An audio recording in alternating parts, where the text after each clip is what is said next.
Yeah. So what is this research? Now the literal meaning research means search it again and again. So usually like when we start doing a research, we don't realize like what I am doing, what I am searching for. So though the word or the meaning says that okay, research it, already it is existing. So some different methods you apply, some different applications like modifications you do with that. Then find again your solution for that in a different way. So that is what assimilation of new kind of a knowledge. So research is basically searching the existing in the existing thing, a new knowledge. So that is one of the meanings of research. Now in your book, there are many other definitions. So these PPTs are from the book. Whatever I have prepared, they are from the book I have prepared. So it consists of search means to find out something unknown. The second one is refers to search for knowledge. Now for this you can take example. Suppose you are preparing a paper, say in one of the DCN subjects. Now communication related subjects already you know the modulation techniques, demodulation techniques or different versions or new modulation techniques. In that you apply another algorithm and find something new which is apt for today's issues, today's problems. Earlier, we have not thought about it because we were happy with whatever solutions were existing with the existing methods. But now, the new challenges or new advancements in the technology or whatever the current scenario demands something different from that. So, what we do? We start again finding out again and again something new. Out of the existing one, start finding out something new and apply different methods or methodologies. So that is what here refers to search for knowledge. It is not something new. We don't know about it, or we don't know that if it is grouped like this, we will arrive at some different solution which is more useful than the existing solution. Then the third point is research is a scientific and systematic search for information on a specific topic or a specific issue. Now, research is a scientific and systematic search. Now, scientific means basically the one which is adopted and you have an explanation for that, why this particular thing is happening like this.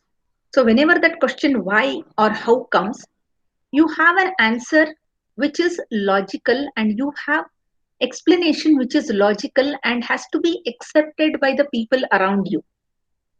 So, that is somewhat scientific. Then, systematic means it is planned or organized.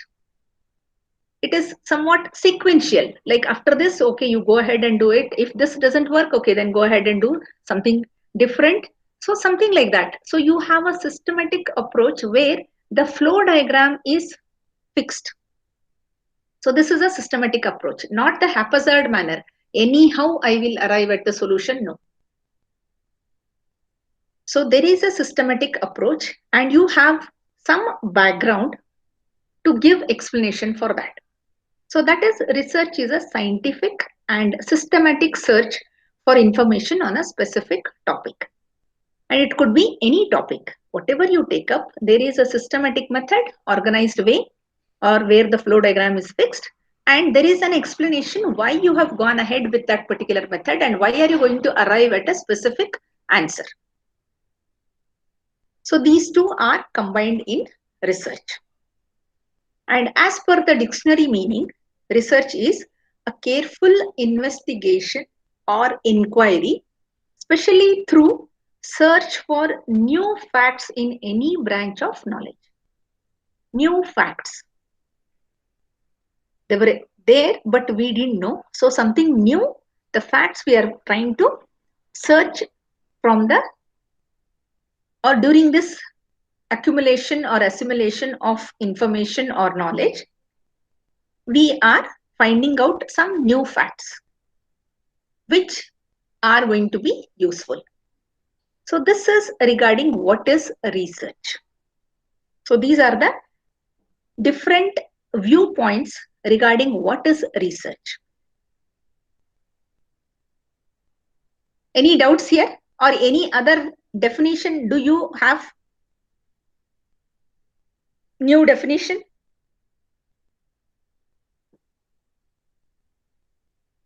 Anybody has any new definition or combining these something new?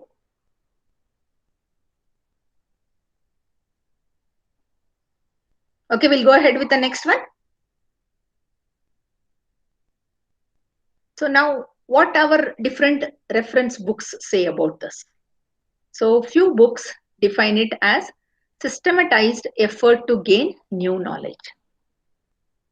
So systematic approach to gain something new, or systematic, controlled, empirical, critical investigation of hypothetical relations among natural phenomena. Now systematic we have understood. Now what is controlled? See, whenever there is a research, there are so many new methods or algorithms to be applied. So one has to keep under check or control which one we are going to go ahead with, because there are many solutions you get and one gets confused like which is right. So in a controlled, definite, specific flow you have to follow to arrive at some finding. Now what is this empirical? Empirical means it is a general study. There is no fixed solution or formula, and you cannot say that it is applicable for the entire crowd. See, for example, simple 2 plus 2 is 4 whether you are here or in any other country. That holds good. Or y is equal to mx plus c is a formula which holds good, or equation which holds good for this kind of a variables, x and y variables, okay, linear variables, it holds good. Wherever you use it, it holds good. There are no exceptions. But empirical is basically you cannot generalize this like this. It is applicable over a specific region, over a specific class. So you have to define the scope of that. So over fixed number of tests, this is applicable. So that kind of analysis what you make is empirical. Now, for example, you can take now the COVID. See the COVID symptoms. So there is no fixed set of symptoms with people. They are varying. Again, the earlier version, new version, mutant, so many things are there. So there is no one single, like this is the thing which is happening. So over certain mass, it is happening like this, certain mass, it is happening like this. So it cannot be applied everywhere over the universe. So something like this, the study of this and later on finding out the answers to this is empirical study. Similarly, simple cold or cough when you get. So cold is a virus issue. Now there are so many viruses. People say that more than 200 viruses which cause cold. And there is no one single solution for that. So we start doing hot water or whatever the medicines, pepper you take or ginger you take. So many things, home remedies are there. Plus, there are some allopathic remedies. So there is no one single solution. And you cannot say that this is the cause for this. So it is a general symptomatic study. So this kind of a study is called as empirical. But if it is fixed based on some logic, some specific formula, then it cannot be called as an empirical study. So understood the meaning of empirical here? Yes. So you cannot generalize for the larger population. It is, you can apply it over smaller population. That is empirical. Next one is critical investigation. Again, we can take example of COVID, where the critical conditions, again, they are different. For some person, okay, the lung infection may be a critical. For some digestive disorder is a critical. So such critical conditions, when you investigate them for specifically that severity, then that kind of a thing, when you apply it to research, that forms the critical investigation. We can take few more examples for critical investigation where that is the differentiating point. If you take on the other side, the decision is going to be different. If you take on one side, okay, you can take it, you are on the border. So either on the other side of the border, okay, the investigations give you different results. So such a like fixed line of demarcation where the investigation is going to give you, or the research is going to give you some fruitful results. That kind of a investigation leads to critical investigation, especially in financial or share markets, where the investigations or some algorithms, when they are applied, they are going to give you some results where sort of do or die type for some companies or something like that. So such investigations are classified into critical investigation of hypothetical relations. Now, hypothetical relations is basically some tests are dependent on hypothesis testing. We'll study little later in detail what is this hypothesis testing. We'll take up few examples, then we'll relate that hypothetical relations among natural phenomena.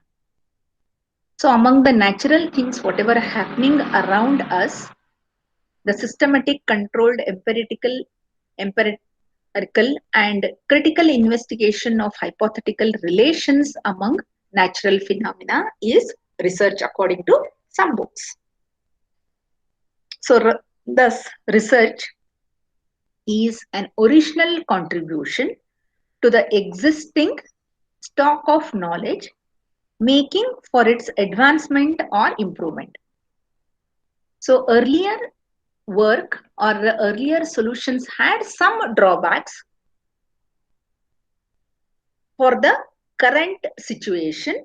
So you are adding those new solutions and giving new version or new improved solution to the old existing version. That is what is research. So that contribution is original. It is not patched up from somewhere. So it is original contribution which is going to improve the situation or advancement it is going to give in the existing solution. So this is nothing but adding additional knowledge to it. So that is what is finally the research term is. So the search for knowledge through objective and systematic method of finding solution to a problem is research. So the summary of this is last 2 points. So any doubts in defining research now? No, ma'am. We'll go ahead.